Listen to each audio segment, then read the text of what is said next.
Hello everyone, কেমন আছো তোমরা সবাই? আশা করি তোমরা সবাই খুব ভালো আছো। তো আগের ভিডিওতে দেখেছিলে আমরা দুজনে মিলে রেডি হয়ে বেরিয়ে গিয়েছিলাম। হ্যাঁ, আমরা যাচ্ছি আমার খুব কাছের এবং খুব প্রিয় একটা মানুষের কাছে। মানুষের বাড়ি, না না বাড়ি বলে ভুল হবে, যাচ্ছি লজে। তাদের বাড়িটা আমরা হিরাগাছি, কিন্তু আমরা যাচ্ছি শক্তিগড়ের কাছে একটা লজে। আর বড় একটা শক্তিগড়ের টোল ট্যাক্স পেরোতে হয় না, সেটা দেখেই ভাবছি যে মানে টেকনোলজি এখন কতটা উন্নত, যে মানে এত হাজার হাজার গাড়ি যেগুলো আসছে, তাদের সমস্ত কিছু কাগজপত্র দেখে তাদের ছেড়েও দিচ্ছে অটোমেটিক, সমস্ত মেশিনে হচ্ছে না। কি সুন্দর ব্যাপারটা! যাই হোক, তো এত বড় এরিয়া জুড়েই টোল ট্যাক্সটা না। তারপরে সেখানে আমাদেরও তো পাস হয়ে গেল। তো তারপরে এই এত সুন্দর একটা ভিউ এনজয় করতে করতে আমরা প্রায় পৌঁছেই গিয়েছি। আর সেই জাস্ট সন্ধে হব হব হচ্ছে, আর এই লজটাতেই অনুষ্ঠানটা হচ্ছে। বাট সেটাকে এখন আমরা ফেলে চলে গেছি মিষ্টি আনতে, কারণ মিষ্টি না নিয়ে গেলে হয় বলো?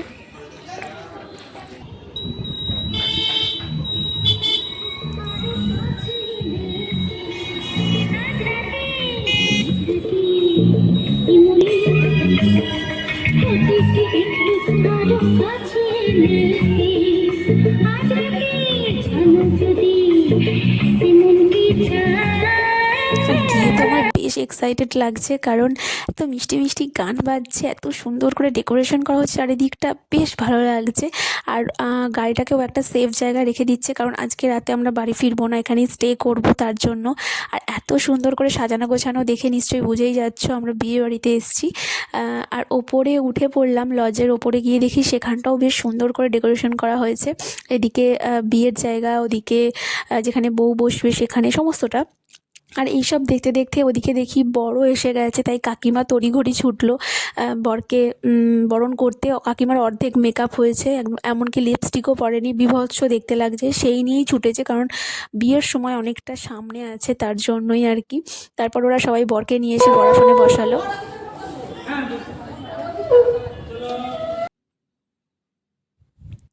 আর তারপরে আমি খালি ভাবছি যে আমার কখন সুন্দরীর সাথে দেখা হবে, কারণ ভীষণ এক্সাইটেড লাগছে ওকে কখন মানে দেখবো। অনেক দিন দেখিনি, আর আমি তো নিজে কখন রেডি হব সেটাও বুঝতে পারছিলাম না।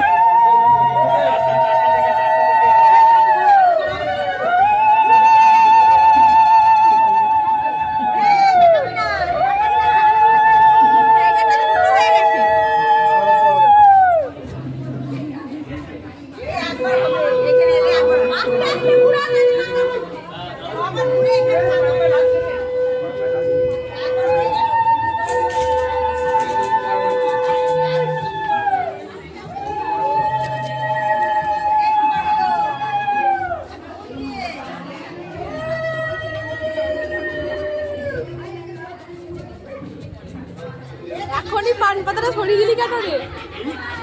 পান পাতা থাকছে না। পিতি টাকা, পিতি টাকা, ভালো করে টাকা। আমাকে দিকে দে।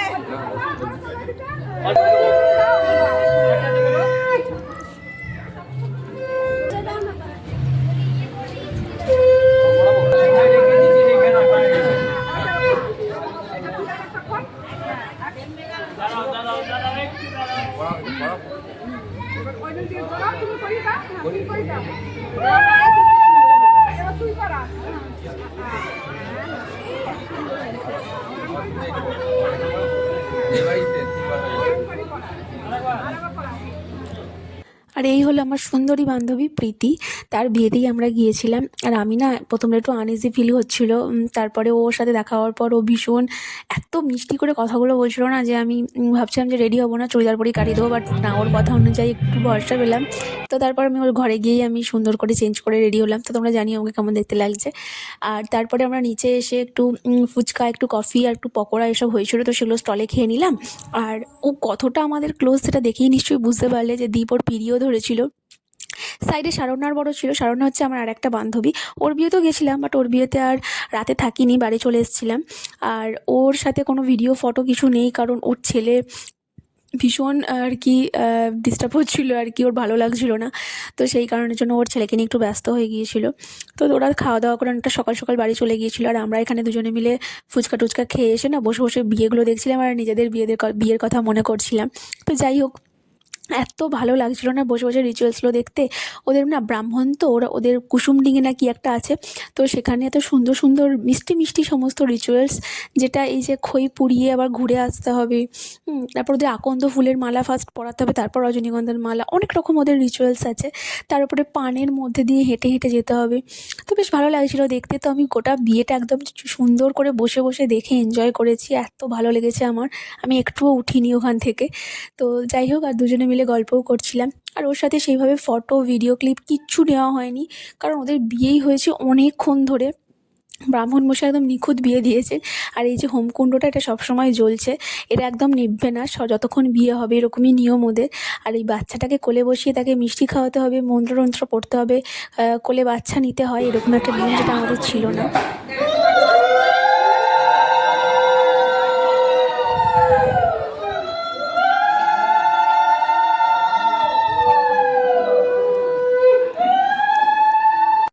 তারপরে এই সুন্দর মিষ্টি মোমেন্টটা চলে এলো, যেটা সিঁদুর দান, সেটা হয়ে গেল।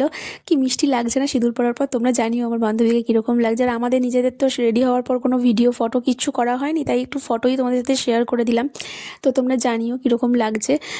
আর আমার মিষ্টি বান্ধবীটাকেও কেমন লাগছে সেটাও জানিও। আর তারপরে আমরা একটু ফটো টটো তুলে আমরা চলে গেছিলাম খেতে। আর কী কী খাওয়া দাওয়া হয়েছে, কী কী মেনু হয়েছিল, সেটা কিন্তু আমার শর্ট ভিডিওতে দেখতে পাবে তোমরা, সেখানে গিয়ে তোমরা দেখে নিও। তো যাই হোক, তারপরে খাওয়া দাওয়া শেষ করে আমরা রাত্রেবেলা কিন্তু প্রচুর মজা করেছি, প্রচুর ইয়ার্কি ফাজলামি অনেকটা রাত অবধি করেছি। আর তারপরে আমরা ঘুমিয়েছি প্রায় 3টে এরকম সময়।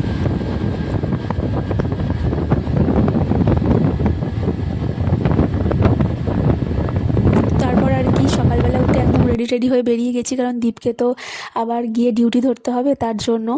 আর রাস্তা দিয়ে যেতে যেতে এত ভালো লাগছিল না, সকালবেলায় সূর্যটা উঠছে, তার সাথে ঠান্ডাটাও কিন্তু বেশ ভালো লাগছিল গায়ে। আর এই যে যাবার সময় এই যে আদি ল্যাংচা ভবন, ল্যাংচা কুঠি, ল্যাংচা মহল, এগুলো সব দেখতে দেখতে না যেতে মনে হয় যে শক্তিগড় পেরোচ্ছি, কারণ শক্তিগড়ে ল্যাংচা যে বিখ্যাত, তাই না?